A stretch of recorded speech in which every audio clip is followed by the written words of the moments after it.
Earl Downs? Yes, ma'am. And will your client waive the formal reading of the indictment in each case? You will.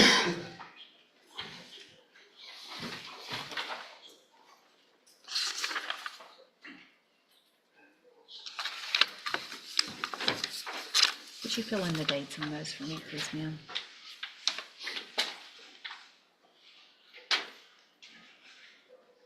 All right.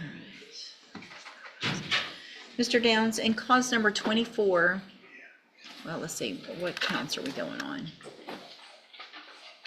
Count one only? We're on count one only. All right, let me get that pulled up properly.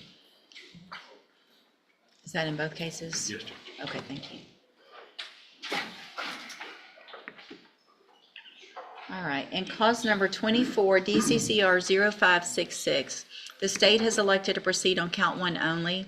It alleges you committed the third-degree felony offense of evading arrest or detention with the use of a vehicle from January 28th of 2023. And how do you plead to that charge? Guilty. Are you pleading guilty freely and voluntarily? Yes, ma'am. And are you pleading guilty because you did what they charged you with? Yes, ma'am.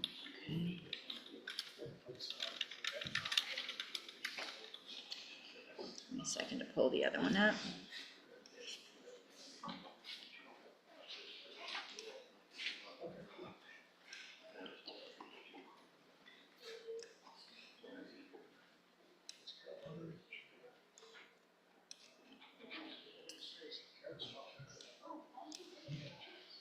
Sorry, it takes a minute for me to pull it up the right way so I can make those notations. All right, in cause number 24, DCCR 1023, the state's also elected to proceed on count one only.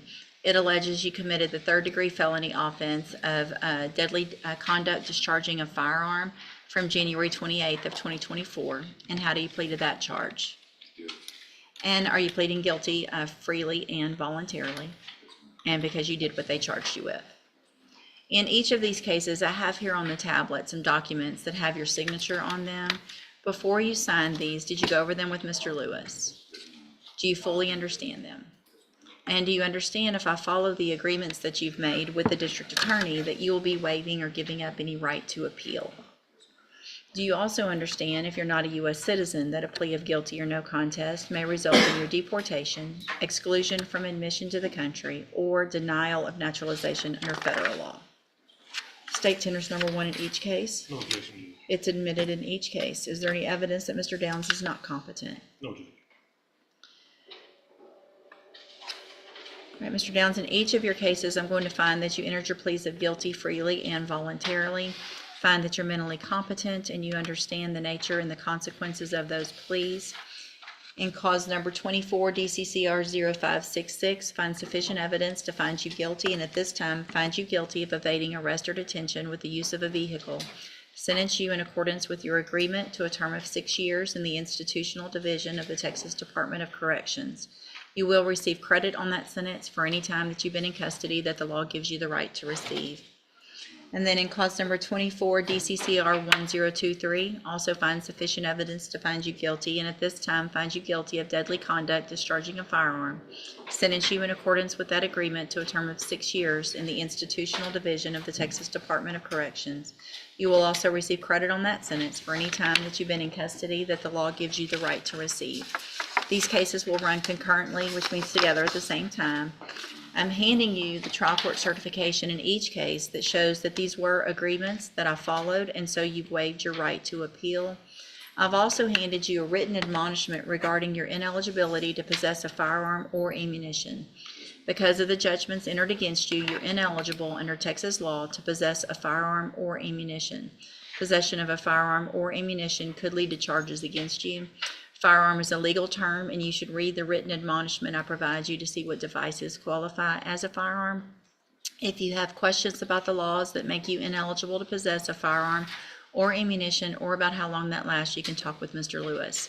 It's my understanding, is there already a federal sentence that you're serving? It's already been sentenced. So did they specifically They said that it would run according to concurrently? concurrently. Okay. According to the So I will also order that it's really up to the federal system on whether things run concurrently or not with state. I can say whatever I want, and they're going to do what they want. It's my understanding, though, that they've said that this will run concurrently or at the same time with your federal sentence, and so I will make sure that our judgments notate that as well, so that both of these will run concurrently with each other and the federal sentence. If there's something different that happens on that, that's up to them. Okay? All right, you can go back with the bailiff. Good luck to you, sir. Thank you. Mental examinations.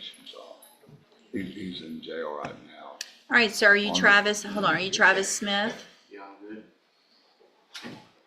good. So I know there have been some documents filed by Mr. Adams with regard to a mental examination. I think there was some confusion as to what you're asking for.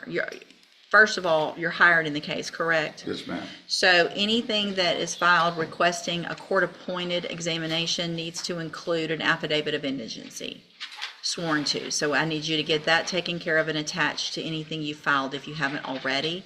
Well, it's not indigent, so we might have to. Okay. Go part of it. I'm not going to file that.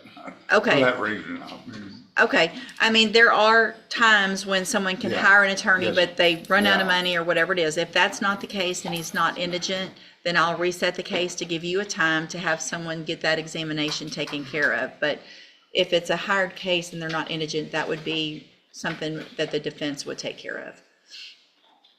So, well, I did you- could still have, I think I have an order that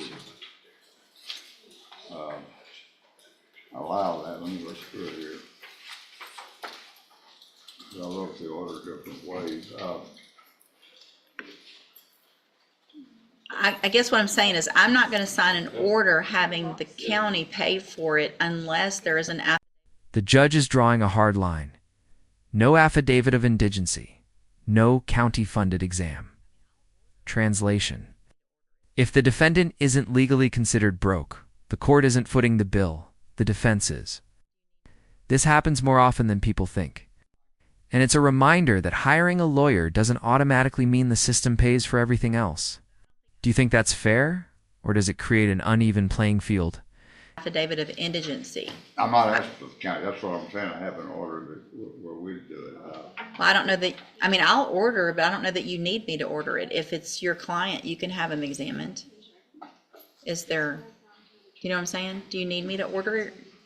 If it's No, your, I can get him examined for, it's present competency. okay. But I don't think I need to order it.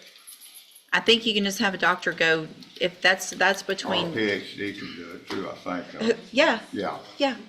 So I'll reset it to give you some time to get someone to go out there and take care of whatever examination that you need to, and then we'll get an announcement at the next court date. Okay, but what are we gonna, what I want after that is, to put him somewhere where he can't afford this. Well, we got to get the State examination. hospital, Let's take yeah. one step. Everything hinges on competency. If the evaluation shows he's not competent, the judge suddenly has much broader authority, including sending him to a treatment facility. Until then, the court is basically saying, step one first, everything else later. This is the calm before a potentially massive shift in the case. Step at a time. Yeah, Let's get the that's the second. let's get the evaluation Well, done, this is the because if first he's thing. not, if he's not competent, then I can order Yeah. him go to the appropriate facility. All right? All right, so you get the examination taken care of. Have to get you examined to make sure you're confident in what's going on, but you know, huh?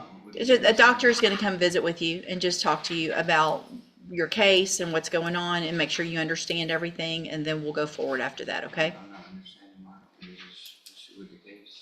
Because that's what we're going to take care of. That's what your lawyer is recommending. So that's what we're going to do. So you can go back with the bailiff. Mr. Adams, the quicker you get that done, the better, so that whoever's going to do it can get out there and get that taken care of.